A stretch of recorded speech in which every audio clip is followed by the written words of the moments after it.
உலக பொதுமறைன்னு சொல்லப்படுற திருக்குறளில் மொத்தம் 1330 குறள்கள் இருக்குது. 1330 திருக்குறளில் மொத்தமே திருவள்ளுவர் மேற்கோள் காட்டுறதுக்கு 5 பறவைகளோட பேர்கள் தான் குறிப்பிட்டிருக்காரு.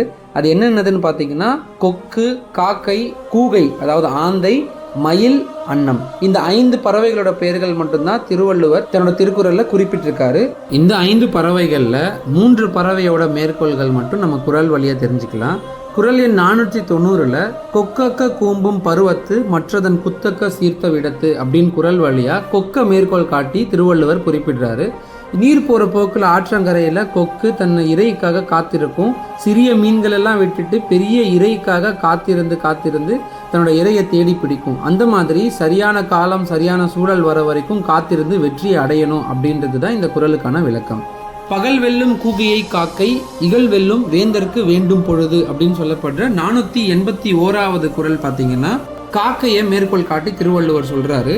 தன்னை விட வலிமையில பெரிய அளவுல இருக்கிற ஆந்தைய பகல் நேரத்துல காகம் வெற்றி பெற்றுடுமா. அந்த மாதிரி சரியான காலம் அறிந்து தனக்கு எதிராக நிற்கிற பகைவரை வெற்றி பெறணும் அப்படின்றது தான் இந்த குறளுக்கான விளக்கம். அடுத்தது பார்த்தீங்கன்னா பீலிப்பை சாக்காடும் அச்சிரும் அப்பண்டன் சால மிகுத்து பெயின் அப்படின்னு மயில மேற்கோள் காட்டி சொல்லியிருக்கிறாரு. இந்த இடத்துல மயில மேற்கோள் காட்டலனாலும் மயில் இறக மேற்கோள் காட்டி சொல்லியிருக்கிறாரு. என்னன்னா மயில் இறகு இடையில குறைவானதாக இருந்தாலும் அது அதிக அளவில் ஒரு வண்டியில் ஏற்றப்பட்டால் அந்த வண்டியோட அச்சாணியும் முறியும் அப்படின்றது தான் இந்த குறளுக்கான விளக்கம். அன்னப்பறவையை மேற்கோள் காட்டி எந்த குறளில் குறிப்பிட்டிருக்காரு அப்படின்றத கமெண்ட்ல தெரியப்படுத்துங்க.